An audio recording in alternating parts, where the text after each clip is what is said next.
L'idée de travailler à deux approches croisées, donc gestion financière et gestion RH, c'est vraiment d'être dans cette dynamique que le dirigeant gère, je dirais peut-être inconsciemment, de créer une synergie au niveau de sa stratégie et de le rendre sa stratégie opérationnelle en ayant une notion financière de l'enjeu RH.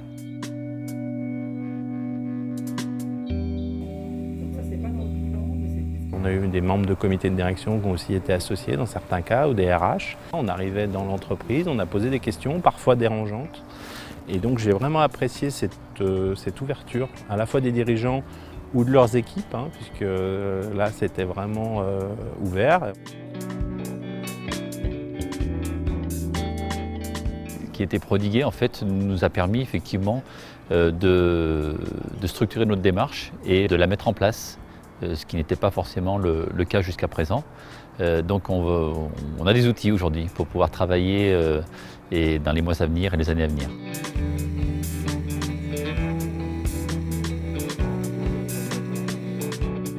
L'avantage d'être avec les réunions individuelles, c'est des réunions on va rentrer beaucoup plus dans le détail par rapport à notre entreprise, par rapport à nos problématiques, nos besoins et des solutions à trouver.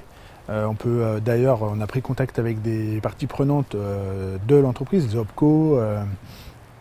En l'occurrence, on a fait un rendez-vous avec l'OPCO et notre RH afin de construire ensemble un planning de formation. Donc ça a été très bénéfique. Alors, les réunions collectives permettent vraiment de prendre de la hauteur et de s'enrichir des expériences des autres entreprises qui sont avec nous. Et du coup de se rendre compte qu'on n'est pas tout seul sur les problématiques. Et après, donc, les réunions individuelles, nous, ont vraiment permis, disons que c'est tombé à point nommé, parce qu'on a vraiment permis de prendre conscience qu'il fallait qu'on mette rapidement un plan d'action pour du court, moyen et long terme, pour changer de modèle économique, tout en embarquant du coup toutes nos équipes avec et de structurer une démarche RH autour de tout ça.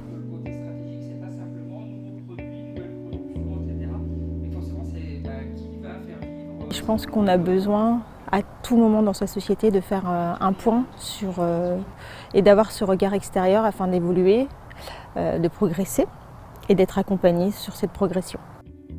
D'expérience, c'est enrichissant dans le sens où chacun participe, amène une pierre à l'édifice et donne des bonnes pratiques à retranscrire dans les entreprises.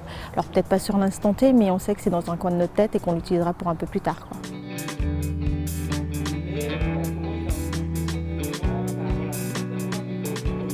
Très content. Je pense que je suis le premier gagnant de cet accompagnement parce que j'ai pris conscience vraiment de l'importance, pas seulement à l'instant T, mais sur le moyen long terme de la gestion RH. Et j'ai commencé à transmettre cette connaissance aux autres managers qui travaillent avec moi et qui sont eux en lien direct avec nos équipes. Qui m'ont effectivement déjà fait part de leur retour positif, de ce changement de direction de l'entreprise.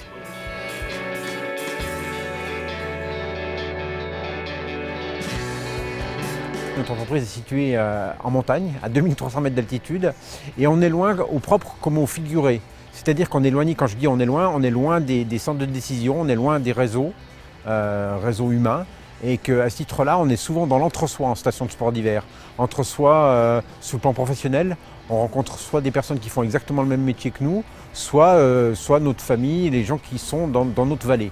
C'est sûr que le travail qu'ils ont fait, qu'on a fait... Moi, je retiens une chose, c'est vraiment le regard extérieur. C'est-à-dire que nous, on est vraiment dans la tête dans le guidon. On ne voit pas forcément des choses qui devraient nous sauter aux yeux. Eux ont cette capacité à pouvoir nous apporter un regard extérieur et des préconisations qu'on n'était pas en mesure de faire pour notre entreprise.